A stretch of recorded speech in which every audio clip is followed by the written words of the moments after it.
내가 나를 사랑하느냐? 요한복음 21장 15절에서 19절. 그들이 조반 먹은 후에 예수께서 시몬 베드로에게 이르시되 요한의 아들 시몬아 내가 이 사람들보다 나를 더 사랑하느냐 하시니 이르되 주님 그러하나이다. 내가 주님을 사랑하는 줄 주님께서 아시나이다. 이르시되 내 어린 양을 먹이라 하시고 또 두 번째 이르시되 요한의 아들 시몬아 내가 나를 사랑하느냐 하시니 이르되 주님 그러하나이다. 내가 주님을 사랑하는 줄 주님께서 아시나이다. 이르시되 내 양을 치라 하시고 세 번째 이르시되 요한의 아들 시몬아 내가 나를 사랑하느냐 하시니 주께서 세 번째 내가 나를 사랑하느냐 하심으로 베드로가 근심하여 이르되 주님 모든 것을 아시오매 내가 주님을 사랑하는 줄을 주님께서 아시나이다. 예수께서 이르시되 내 양을 먹이라. 내가 진실로 진실로 내게 이르노니 내가 젊어서는 스스로 띠띠고 원하는 곳으로 다녔거니와 늙어서는 내 팔을 벌리리니 남이 내게 띠띠우고 원하지 아니하는 곳으로 데려가리라. 이 말씀을 하심은 베드로가 어떠한 죽음으로 하나님께 영광을 돌릴 것을 가리키심이러라. 이 말씀을 하시고 베드로에게 이르시되 나를 따르라 하시니 요한복음은 1장부터 끝까지 유대주의와 예수 그리스도의 은혜가 계속 싸웁니다. 빛이 오므로 어두움이 물러가는 것처럼 어두움은 끝까지 어두움인데 빛이 와서 그 어두움을 몰아내는 것입니다. 여기서 어두움은 인간의 가능성을 여전히 의지하고 있는 인본주의를 말하는 것입니다. 그래서 오늘 요한복음 마지막이 하나님의 백성을 총칭하는 하나의 상징인 베드로가 끝까지 이런 모습이었다고 보여주면서 끝나는 것입니다. 베드로라는 한 인물이 끝까지 어둠의 모습으로 폭로가 되고 그 어둠을 열심히 쫓아다니면서 먹이고 섬기는 빛이신 예수님의 모습이 결론으로 부각이 되는 것을 볼 수 있습니다. 한쪽은 계속 실패하는데 한쪽이 조반을 싸들고 집요하게 쫓아다니는 것입니다. 이걸 구원이라고 하는 것입니다. 그래서 이렇게 요한복음이 끝나는 것입니다. 베드로는 예수님의 수제자로서 예수님의 일거수일투족을 모두 지켜보았던 사람입니다. 그랬던 베드로가 갈릴리 호수에서 고기를 잡는데 빈 그물만 끌어올립니다.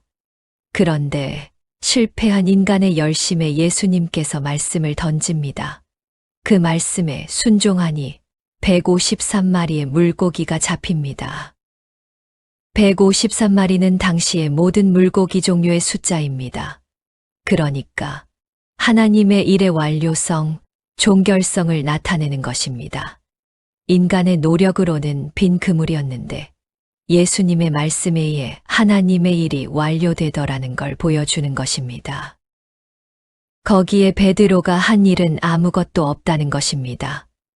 그게 구원인 것입니다. 하나님의 모든 일은 하나님의 열심에 의해 시작되고 완료되어서 이루어진다는 것입니다.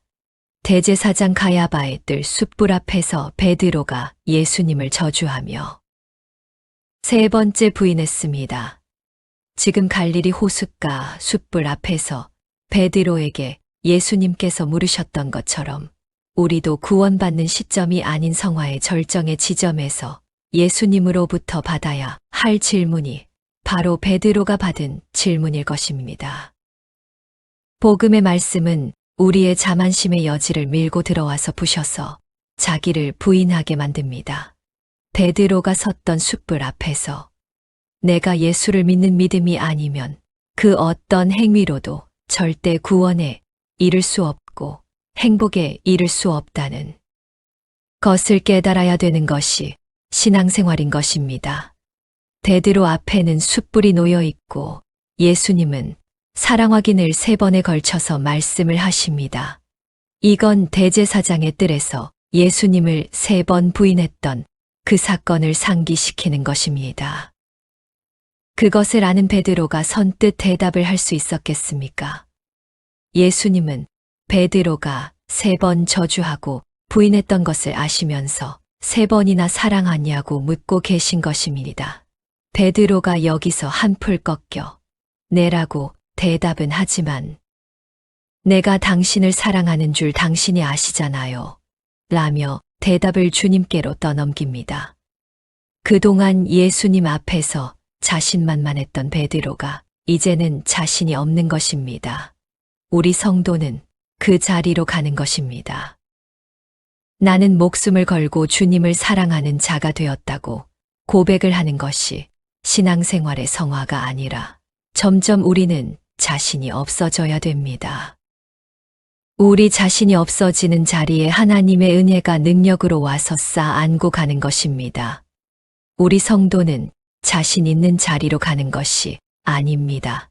인간에게서 나오는 사랑은 이렇게 하나님 은혜 앞에서 아무것도 아닌 것입니다. 자신이 있었는데, 목숨까지 바칠 자신이 있었는데, 삶을 살다 보니까 점점 더 나는 아니구나가 밝혀지는 것입니다. 그러니까 나중에 주님 앞에서 주님이 저를 사랑하지 않으면 제가 과연 주님을 사랑할 수 있을지 저는 모르겠습니다는 자리로 내려가는 것입니다. 이것이 바로 신앙의 여정 속에 있는 성도의 실존인 것입니다. 그런데 베드로가 확신 있는 대답은 아니었지만 계속해서 내 주님, 제가 주님을 사랑하는 것을 주님이 아신다고 뻔뻔스럽게 대답을 합니다. 베드로가 무슨 배짱으로 그 상황에서 자신은 주님을 사랑한다고 고백을 할 수 있었던 것일까요?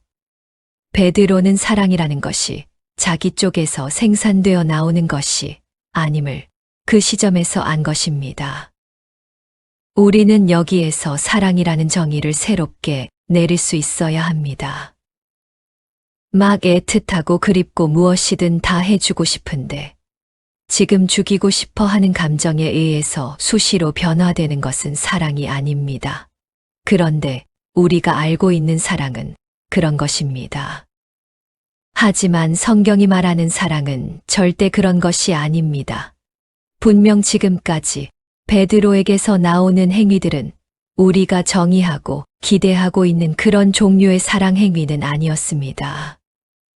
그런데 예수님께서 내가 주님을 사랑하는 줄 주님이 아십니다라고 대답했을 때 입에 침이나 바르고 얘기하라고 나무라지 않으시고 그래 맞다고 수긍해 주신 것입니다.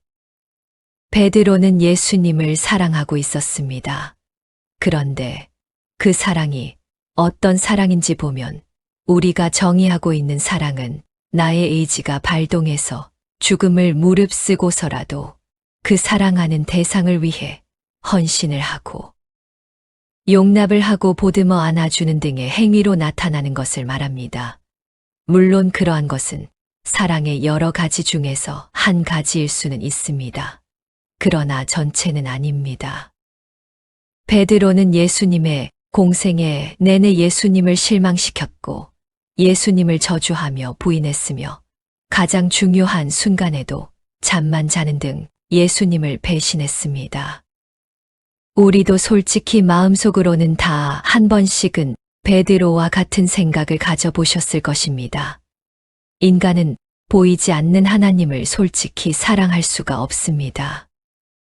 눈에 보이는 자기 자식에게도 지속적인 사랑을 줄 수 없는 게 인간인데 보이지 않는 하나님을 한순간도 사랑하지 않은 적이 없다는 말은 거짓말인 것입니다.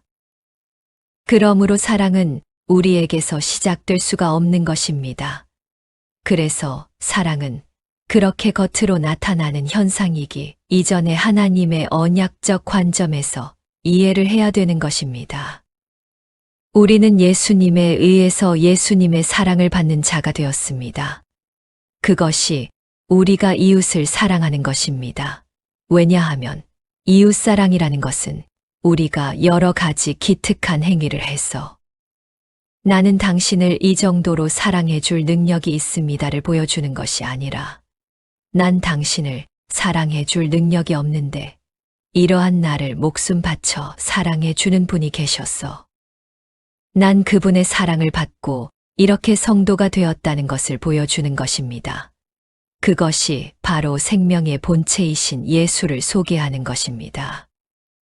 우리가 우리의 못남이 상대방에게 자주 폭로되다 보면 어느 순간 내가 남을 나보다 낮게 여기게 됩니다.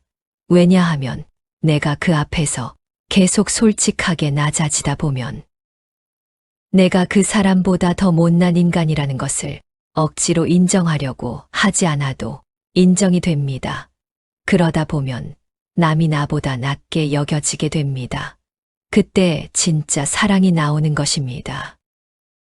그러니까 내가 자꾸 낮아져야 나에게로만 향하던 사랑이 하나님과 이웃에게로 나누어지는 것입니다. 그래서 우리는 열심히 사랑을 연습하는 것입니다. 우리는 사랑을 할 수 없는 존재라는 것을 확실하게 깨닫고 인지하고 그 자리에서 하나님의 은혜의 필연성을 깨닫게 되고 낮아지게 됩니다. 그래서 결국 진짜 겸손에서 우러나오는 이웃 사랑을 하는 것입니다.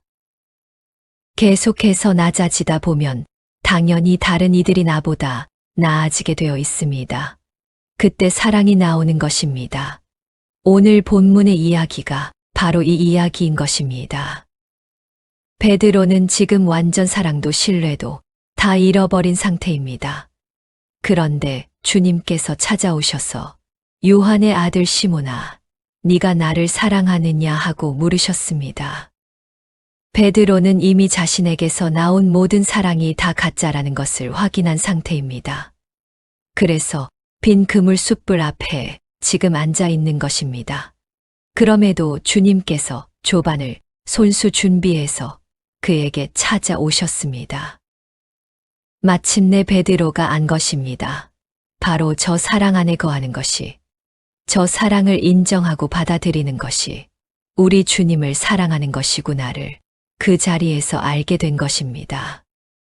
나는 이렇게 계속 실패했을지라도 주님의 집요한 사랑이 나를 놓지 않는 이상 나는 주님을 사랑하는 자로 완성이 될 거고, 바로 지금이 주님을 사랑하고 있는 중인 것이란 걸 안 것입니다. 그래서 자신은 없지만, 네, 제가 주님을 사랑하는 것을 주님이 아시잖아요. 라고 대답을 하는 것입니다. 그 대답을 들으신 주님은 내 양을 치라, 내 양을 먹이라고 하십니다. 이것이 바로 이웃 사랑인 것입니다. 그러니까 지금 계명에 대한 이야기인 하나님 사랑과 이웃 사랑이 나오는데 그걸 지켜야 영생을 얻을 수 있고 구원을 얻을 수 있다고 말하는데 그것이 어디서 나오는 것인지 너희들 분명히 알고 가라는 뜻인 것입니다. 이 말은 너 나 사랑하니 내 사랑해요. 그래 그러면 그 사랑으로 이웃 가서 사랑해란 뜻입니다. 주님께서 세 번째 질문을 하시고 베드로의 대답을 들으신 후 내 양을 먹이라는 이웃 사랑에 대한 명령을 하달하시고 어떻게 불가능한 베드로를 하나님을 사랑하고 이웃을 사랑하는 자로 만드실 것인지를 이제 주님께서 고지해 주십니다. 어차피 베드로가 할 수 있는 것은 아니니까 내가 그러면 어떻게 너는 나를 사랑하고 내 양을 먹이는 이웃 사랑의 사람으로 만들 것인가를 17절 이후가 대답해 주는 것입니다. 베드로의 삶 자체가 여태까지 네가 네 신발 신고 네가 원하는 곳으로 다닌 결과 아니냐라는 뜻입니다. 그러면 이제 내가 네 삶에 개입해서 밖에서 띠띠우고 너를 끌고 갈 건데 네가 원치 않는 방향으로 끌고 간다고 하십니다. 그러니까 하나님을 사랑하고 계명을 지키는 자, 그리고 이웃을 사랑하는 자, 영생을 사는 자는 자기가 원하는 방향으로 한 발짝도 못 가게 된다는 뜻인 것입니다. 인간은 하나님의 은혜가 아니면 이렇게 불가능한 존재라는 것을 설명하는 것이 성경입니다. 그러니까 우리는 예수님만 꼭 붙들어야 합니다. 예수님을 꼭 붙들고 있는 상태가 계명을 지키는 것이고 영생을 사는 것이고 예수님을 사랑하는 것입니다. 인간은 스스로의 힘으로 하나님과 이웃을 절대 사랑할 수 없는 존재인 것입니다. 우리는 그 사실을 처절하게 깨닫기 위해서는 열심히 사랑해 봐야 됩니다. 그리고 어느 날 진짜로 진심에서 우러나는 사랑이 상대방에게 전해지거든. 아, 나는 계속 실패했는데. 우리 하나님이 기어코 나를 낮은 자리에 끌고 내려가셔서 저 상대방을 나보다 낮게 보이게 만드셨구나. 내가 진짜 저를 사랑하게 되었구나. 그때 하나님을 찬양하는 것입니다.